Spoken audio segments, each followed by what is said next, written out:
A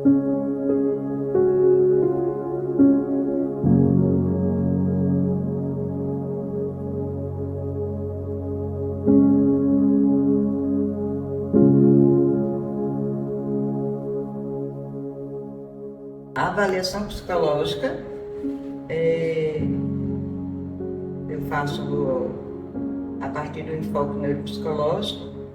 A gente quer saber como funciona, né, o perfil cognitivo do paciente, que esse perfil cognitivo, ele afeta no perfil comportamental. E emocional também, que afeta no comportamento.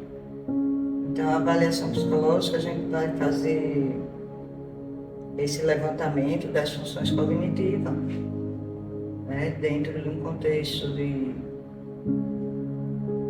dentro de um set onde ali não vai ter distratores, não pode ter nada que atrapalhe todo o processo.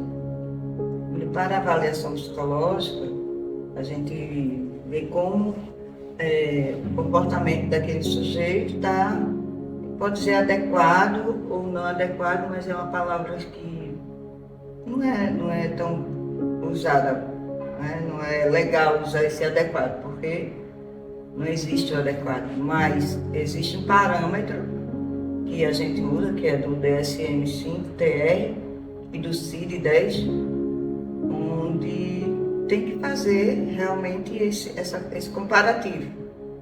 Se aquele sujeito está dentro desse parâmetro, ou está acima ou está abaixo, quando, por exemplo, uma depressão ou uma bipolaridade, ele oscila, né, da mania à depressão. Dentro do acompanhamento, quando o colega, né, psicólogo, ele percebe, porque eu disse colega, porque quem faz a avaliação, quem faz o acompanhamento, não pode fazer a avaliação.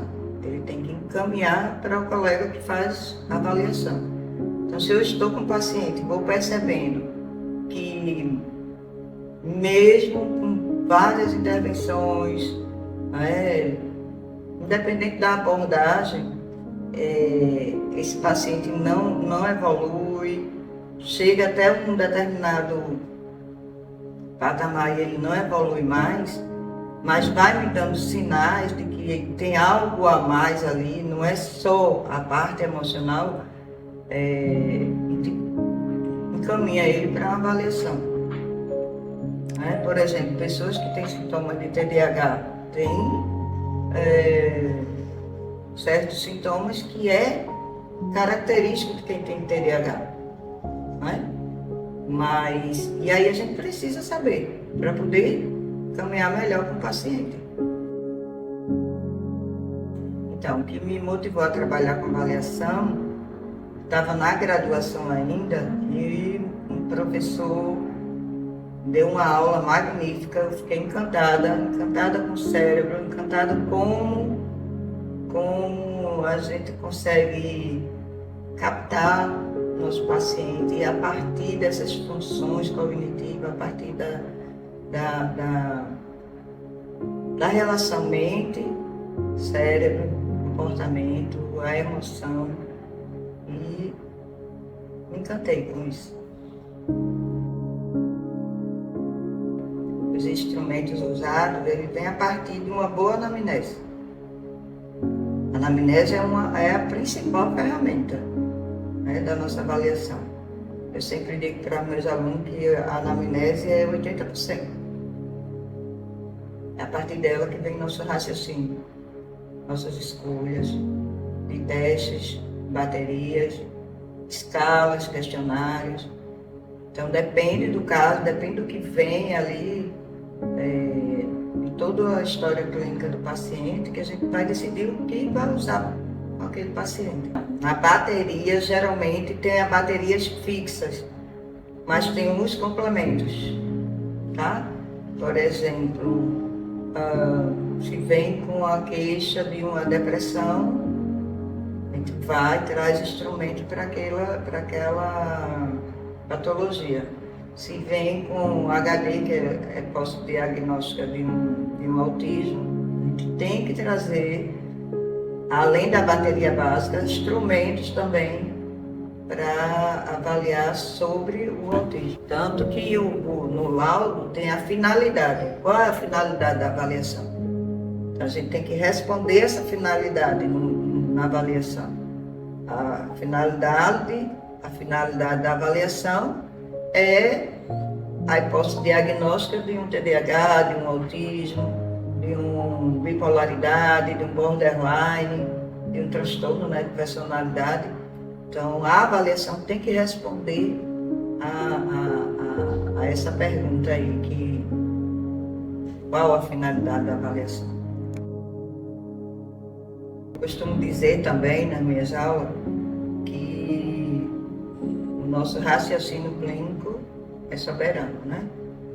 Então, se você tiver 2, 3 pacientes que o resultado dele é a mesma coisa, do mesmo jeito, mas o laudo tem que ser individualizado. Por quê? Um TDAH em João não é o mesmo TDAH de José. Uma dificuldade, por exemplo, na questão atencional para José, pode afetar drasticamente o trabalho, a vida pessoal, a vida acadêmica, mas pode não afetar o João, tanto quanto afeta o José. Então, esse raciocínio tem que ser feito, tem que ser realizado, muito bem feito, e o paciente tem que entrar no laudo, nessa avaliação. Não existe uma avaliação sem uma identidade daquele paciente, senão você vai estar só tirando o nome da identificação e de um e colocando de outro. Você monta um laudo já, faz isso, do raciocínio clínico, da experiência, da escuta. Transformar aqueles números que a avaliação nos dá em algo individual, trazendo esse paciente, justificando por que aquele comportamento está acontecendo no dia a dia daquele paciente.